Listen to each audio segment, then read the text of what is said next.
श्रीमद् भागवत चतुर्थ स्कंद तीसरा अध्याय। सती का पिता के यहाँ यज्ञोत्सव में जाने के लिए आग्रह करना। मैत्रेयी जी कहते हैं, विदुर जी, इस प्रकार उन ससुर और दामाद को आपस में वैर विरोध रखते हुए बहुत अधिक समय निकल गया। इसी समय ब्रह्मा जी ने दक्ष को समस्त प्रजापतियों का अधिपति बना दिया। इससे उनका गर्व और भी बढ़ गया। उसने भगवान शंकर आदि ब्रह्मनिष्ठों को यज्ञ भाग न देकर उनका तिरस्कार करते हुए पहले तो वाजपेय यज्ञ किया और फिर बृहस्पति सौ नाम का महायज्ञ आरंभ किया। उस यज्ञ उत्सव में सभी ब्रह्मार्षि, देवर्षि, पीतर, देवता आदि अपनी अपनी पत्नियों के साथ पधारे। उन सब ने मिलकर वहाँ मांगलिक कार्य संपन्न किए और दक्ष के द्वारा उन सब का स्वागत सत्कार किया गया। उस समय आकाश मार्ग से जाते हुए देवता आपस में उस यज्ञ की चर्चा करते जाते थे। उनके मुख से दक्ष कुमारी सती ने अपने पिता के घर होने वाले यज्ञ की बात सुन ली। उन्होंने देखा कि हमारे निवास स्थान कैलाश के पास से होकर सब ओर से चंचल नेत्रों वाली गंधर्व और यक्षों की स्त्रियां चमकीले कुंडल और हार पहने खूब सज धज कर अपने अपने पतियों के साथ विमानों पर बैठी उस यज्ञोत्सव में जा रही हैं। इससे उन्हें भी बड़ी उत्सुकता हुई और उन्होंने अपने पति भगवान भूतनाथ से कहा। सती ने कहा, वामदेव, सुना है इस समय आपसे ससुर दक्ष प्रजापति के यहाँ बड़ा भारी यज्ञोत्सव हो रहा है। देखिए, ये सब देवता वहीं जा रहे हैं। यदि आपकी इच्छा हो तो हम भी चलें। इस समय अपने आत्मियों से मिलने के लिए मेरी बहनें भी अपने अपने पतियों के सहित वहाँ अवश्य आएंगी। मैं भी चाहती हूँ कि आपके साथ वहाँ जाकर माता पिता के दिए हुए गहने, कपड़े आदि उपहार स्वीकार करूँ। वहाँ अपने पतियों से सम्मानित बहनों, मौसियों और स्नेहार्द या जननियों को देखने के लिए मेरा मन बहुत दिनों से उत्सुक है। कल्याण में इसके सिवा वहाँ महर्षियों का रचा हुआ श्रेष्ठ यज्ञ भी देखने को मिलेगा। अजन्मा प्रभो, आप जगत की उत्पत्ति के हेतु हैं। आपकी माया से रचा हुआ यह परम आश्चर्यमय त्रिगुणात्मक जगत आप में ही भास रहता है, किंतु मैं तो स्त्री स्वभाव होने के कारण आपके तत्व से अनभिज्ञ और बहुत दीन हूँ। इसलिए इस समय अपनी जन्मभूमि देखने को बहुत उत्सुक हो रही हूँ। जन्म रहित नीलकंठ देखिए, इनमें कितनी ही स्त्रियां तो ऐसी हैं जिनका दक्ष से कोई संबंध भी नहीं है, फिर भी वे अपने अपने पतियों सहित खूब सज धज कर झुंड की झुंड वहाँ जा रही हैं।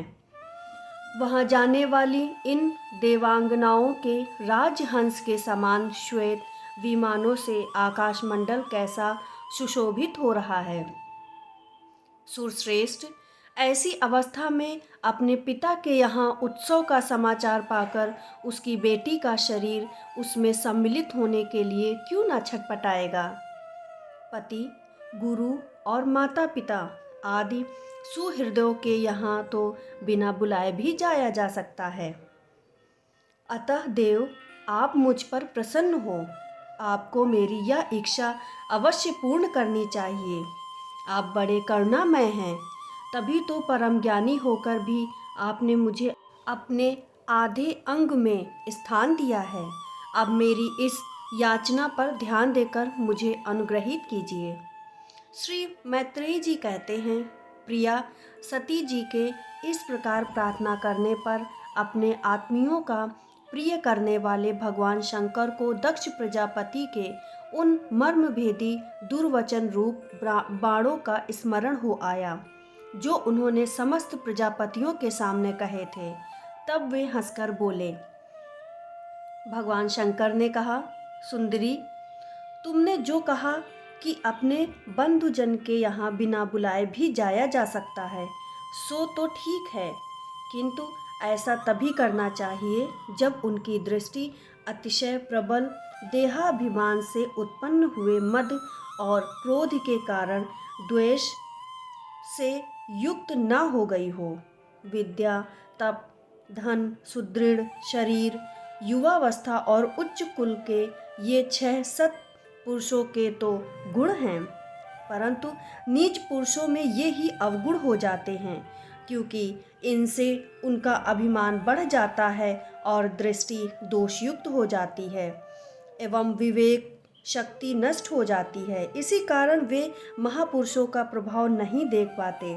इसी से जो अपने यहाँ आए हुए पुरुषों को कुटिल बुद्धि से भौं चढ़ाकर रोष भरी दृष्टि से देखते हैं, उन अव्यवस्थित चित्त लोगों के यहाँ ये हमारे बांधव हैं, ऐसा समझकर कभी नहीं जाना चाहिए। देवी, शत्रुओं के बाणों से बिंध जाने पर भी ऐसी व्यथा नहीं होती जैसी अपने कुटिल बुद्धि स्वजनों के कुटिल वचनों से होती है, क्योंकि बाणों से शरीर छिन्न भिन्न हो जाता तो जैसे तैसे निद्रा आ जाती है, किंतु कुवाक्यों से मर्म स्थान विद्ध हो जाने पर तो मनुष्य हृदय की पीड़ा से दिन रात बेचैन होता रहता है। सुंदरी, अवश्य ही मैं यह जानता हूँ कि तुम उन्नति को प्राप्त हुए दक्ष प्रजापति को अपनी कन्याओं में सबसे अधिक प्रिय हो, तथापि मेरी आश्रिता होने के कारण तुम्हें अपने पिता से मान नहीं मिलेगा, क्योंकि वे मुझसे बहुत जलते हैं। जीव की चित्त वृत्ति के साक्षी अहंकार शून्य महापुरुषों की समृद्धि को देखकर जिसके हृदय में संताप और इंद्रियों में व्यथा होती है, वह पुरुष उनके मद को तो सुगमता से प्राप्त कर नहीं सकता। बस दैत्यगण जैसे श्री हरि से द्वेष मानते हैं, वैसे ही उनसे कुढ़ता रहता है। सुमध्य में तुम कह सकती हो कि अपने प्रजापति की सभा में उनका आदर क्यों नहीं किया, सो ये सम्मुख जाना, नम्रता दिखाना, प्रणाम करना आदि क्रियाएं जो लोक व्यवहार में परस्पर की जाती हैं, तत्व ज्ञानवियों के द्वारा बहुत अच्छे ढंग से की जाती हैं। वे अंतर्यामी रूप से सबके अंतःकरण में स्थित परम पुरुष वासुदेव को ही प्रणाम आदि करते हैं, देहाभिमानी पुरुष को नहीं करते। विशुद्ध अंतःकरण का नाम ही वसुदेव है, क्योंकि उसी में भगवान वासुदेव का अपरोक्ष अनुभव है। उस शुद्ध चित्त में स्थित इंद्रियाति भगवान वासुदेव को ही मैं नमस्कार करता हूँ। इसलिए प्रिय, जिसने प्रजापतियों के यज्ञ में मेरे द्वारा कोई अपराध न होने पर भी मेरा कटुवाक्यों से तिरस्कार किया गया था, वह दक्ष यद्यपि तुम्हारे शरीर को उत्पन्न करने वाला पिता है, तो भी मेरा शत्रु होने के कारण तुम्हें उसे अथवा उसके अनुयायियों को देखने का विचार भी नहीं करना चाहिए। यदि तुम मेरी बात न मानकर वहाँ जाओगी तो तुम्हारे लिए अच्छा न होगा, क्योंकि जब किसी प्रतिष्ठित व्यक्ति का अपने आत्मीय जनों के द्वारा अपमान होता है, तब वह तत्काल उनकी मृत्यु का कारण हो जाता है।